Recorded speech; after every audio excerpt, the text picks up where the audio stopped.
a kindergarten classroom, a teacher everyone adored, and a secret so twisted it shattered a family forever. Jerome Holloway thought he'd escaped the violence of Philadelphia, but nothing could prepare him for the nightmare waiting in his daughter's school. This is the story of a predator who didn't hide in the shadows. She stood at the chalkboard. Welcome to Vic's True Crime Stories, where the darkest crimes aren't committed by strangers, but by the people you'd never suspect. Hit subscribe, and let's uncover the truth together. Let me tell you a story about a note. Not just any note. This was a promise written in a trembling hand, the ink smudged by sweat or maybe tears. If you ever leave me... It began, those 5 words carrying the weight of 1,000 threats. The paper sat atop a bouquet of dead roses, their petals dry and brittle like old bones. And the man who found it? Jerome Holloway, a father who thought he'd moved his family far away from danger, only to discover that monsters don't just lurk in dark alleys. Sometimes they stand in brightly lit classrooms, wearing a smile that hides unspeakable darkness. Jerome was the kind of man who believed in fresh starts. He'd packed up his wife Tiana and their little girl Nyla, leaving behind the violence of Philadelphia streets, trading gang territory for what he thought was the safety of a Los Angeles suburb. But as his fingers trembled holding that note, the awful truth began to dawn on him. The nightmare wasn't something he left behind. It had been waiting for him here all along, disguised as his daughter's sweet, devoted kindergarten teacher, Evelyn Harris. The name sounded so harmless, didn't it? To the other parents. She was the kind of teacher who stayed late to help struggling students, who remembered every child's birthday. They called her Miss Sunshine behind her back. But Jerome was starting to see what no one else could, that behind those gentle smiles and encouraging words lurked something far more dangerous than any street thug he'd known back in Philly. Because a criminal with a gun will rob you once, but a predator with patience? They'll steal your piece by piece, until one day you realize you're trapped in a cage you didn't even see being built. That note wasn't the beginning. No. The horror had started weeks earlier with small things, a gift left in Nyla's backpack that seemed just a little too expensive, a chance meeting at the grocery store that felt just a little too convenient. But this was the moment Jerome understood that Evelyn wasn't just interested in his daughter's education. She'd been studying his family, learning their routines, their weaknesses, and now she was making her move. The ribbon that fluttered to the floor as he read the note, that belonged to Nyla, which meant Evelyn had been close enough to touch his little girl, close enough to whisper in her ear, close enough to, well, Jerome's mind recoiled from the possibilities, because when you're a parent, there are some fears too terrible to name out loud. But as he stood there in the fading evening light, one terrible thought kept echoing in his mind. How long has she been watching us? And what is she capable of? By the time Jerome Holloway realized the true danger standing in his daughter's classroom, the trap had already been sprung. And the worst part? This was only the beginning. Because what came next would make that note seem like a love letter. Jerome Holloway had spent his whole life running from shadows. Not the kind that disappear when you turn on the light, but the kind that follow you home, that sit at your dinner table, that whisper through the cracks in your front door. Philadelphia had been a city of ghosts for him. Every corner held a memory he wanted to forget, the echo of gunfire that still rang in his ears some nights, the empty chair at family gatherings where his little brother, Dante, should have been sitting, 16 years old, caught in the crossfire of a feud that wasn't his. Jerome had buried him in a suit too big for his body, the casket too small for all the dreams he'd never get to live. That was the day Jerome made a promise to himself. His daughter, Nyla, would never know that kind of fear. She would never have to learn the difference between fireworks and gunshots. She would never press herself flat against the floor of her bedroom, holding her breath, praying the bullets outside didn't find their way in. So when opportunity came, when he scraped together just enough money, when Tiana's nursing job offered transfer, they packed up their lives into a U-Haul truck and drove west until the air smelled different, until the streets didn't feel like they were closing in. Los Angeles was supposed to be their fresh start, a place where Nyla could ride her bike without Jerome counting every second she was out of sight. a place where Tiana could work night shifts without him sitting awake, waiting for the sound of her key in the lock. The apartment was small, but it had a balcony where Nyla could wave to the neighbors, where she could point at palm trees and laugh like they were something magical. And the school, the school was everything Jerome had prayed for. Clean hallways, bright murals on the walls, a playground with no broken glass glittering in the grass. Nyla's teacher was Miss Harris, Evelyn Harris, the kind of woman who made parents feel like they'd won some kind of lottery. She had a smile that could calm even the most nervous child, a voice that made story time feel like a secret just for you. She remembered every student's favorite color, their allergies, the names of their stuffed animals. When Jerome first met her at parent orientation, she knelt right down at Nyla's height and said, "I can already tell you're going to be my very best helper this year." And Nyla, who usually hid behind Jerome's legs around strangers, beamed like she'd been given a golden ticket. At first, Evelyn's kindness felt like a blessing. She sent home little notes about Nyla's progress, always with a sticker or a doodle in the corner. She reassured Jerome when Nyla struggled to make friends, saying, "These things take time." She even stayed late one evening to help Nyla finish a project, refusing to let Jerome pay her for the extra hours. "It's my pleasure," she said, waving him off. "I just want to see her shine." But then came the little things. The things Jerome almost didn't notice at first. The way Evelyn always seemed to be standing near his car when he picked Nyla up from school. The way she'd mentioned, casually, that she'd seen him at the grocery store over the weekend. "You were in the cereal aisle," she'd say with a laugh. "I almost said hello, but you look so focused." It was flattering, maybe, that she paid such attention. Or it would have been, if Jerome hadn't realized one Tuesday afternoon that he hadn't been to the grocery store that weekend at all. Then came the gifts. Small things at first. A hair clip left in Nyla's cubby because Evelyn thought it would look pretty in her curls. A book about dinosaurs, wrapped in ribbon, because Nyla had mentioned liking them. But then a necklace, a silver chain with a tiny heart pendant. "For being such a good listener," Evelyn told Nyla, clasping it around her neck before Jerome could object. That night, as he helped Nyla get ready for bed, he noticed the heart wasn't blank like he'd thought. Tiny letters were engraved on the back. 2 words, "Always yours." Jerome's hands shook as he unbuckled the clasp. He told Nyla it was just to keep it safe while she slept, but his mind was racing, because teachers didn't give gifts like this. They didn't watch you from across parking lots. They didn't remember the exact time you'd been somewhere you'd never been. And then the final straw, the moment Jerome's skin went cold. He was cleaning the school's front office after hours, just him and the hum of the floor buffer, when he saw Evelyn's planner left open on the desk. He wouldn't have looked. He wasn't that kind of man, but his own name caught his eye. There, in neat cursive, was a list. Jerome's schedule, Jerome's favorite coffee order, Jerome's route home. And at the bottom of the page, circled like some kind of deadline, Nyla's birthday party. Saturday, 2 p.m. Jerome hadn't told anyone about Nyla's party. He hadn't even sent out invitations yet. That was when he understood. Evelyn wasn't just interested in Nyla's education. She wasn't just a kind teacher going above and beyond. She was studying him, learning him, memorizing him. And whatever game she was playing, Jerome and his family were the prizes. The worst part? He had no idea how long it had been going on, or how much deeper it went. But he was about to find out. The grocery store was supposed to be safe. Just a quick trip for milk and cereal. The kind of ordinary errand that should never turn into anything more. Jerome pushed his cart down the aisle, humming along to the store's radio, thinking about nothing more than whether Nyla would want the blueberry or strawberry yogurt. Then he turned the corner, and there she was, Evelyn Harris, standing by the bananas like she'd been waiting for him. "Jerome!"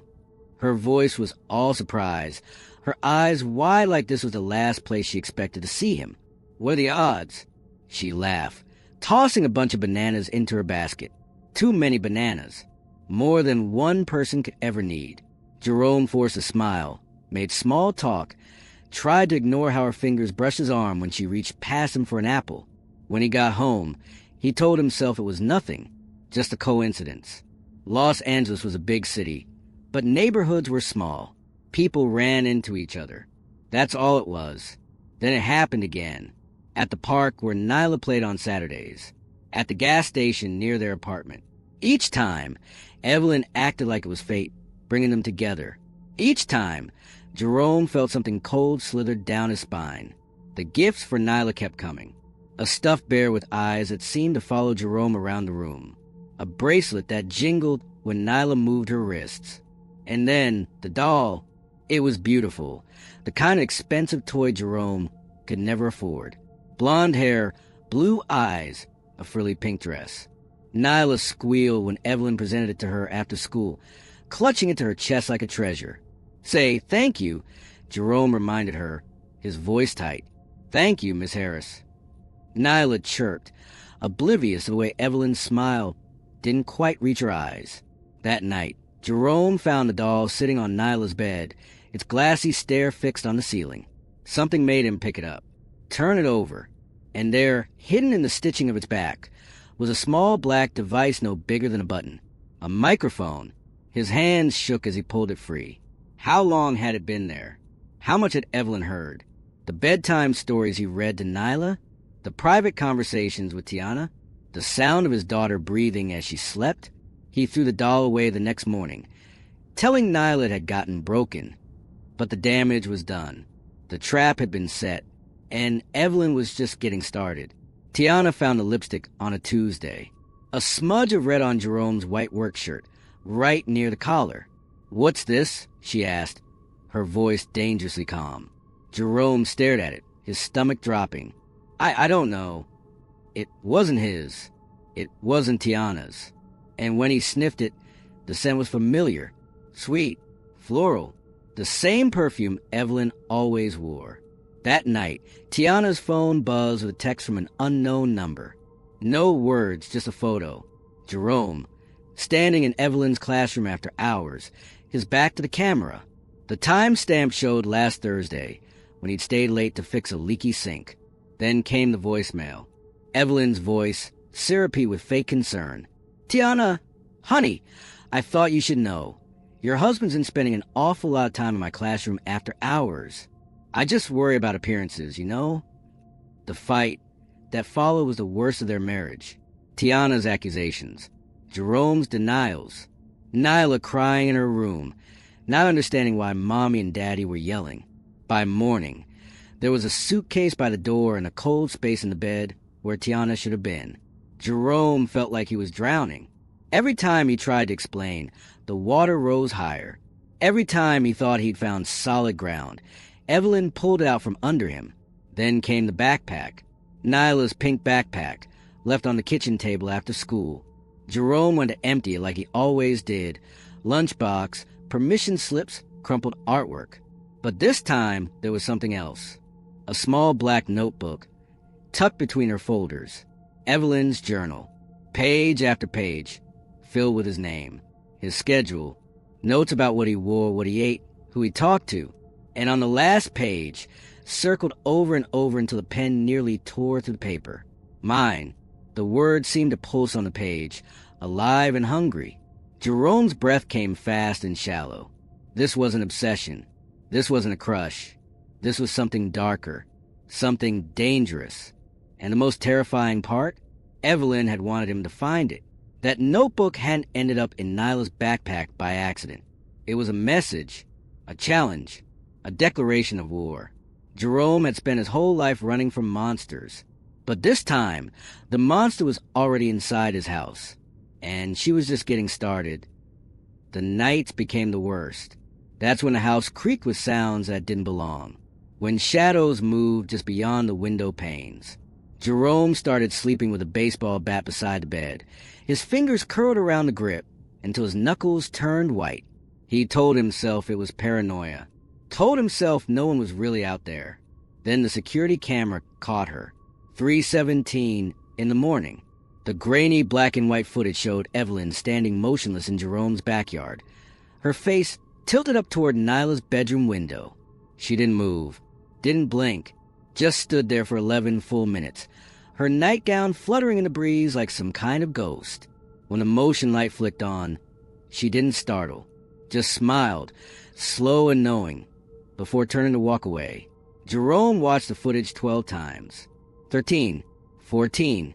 Each replay made his skin crawl worse than the last. Because Evelyn wasn't just watching his house. She was measuring it, learning its rhythms, counting the steps between the back door and Nyla's room. The next morning, their dog, Buster, didn't come when called. Jerome found him lying stiff under the kitchen table, his tongue protruding, his eyes glassy. A half-eaten treat lay beside him, one Jerome didn't recognize. The vet said it was rat poison, enough to kill a dog 3 times Buster's size.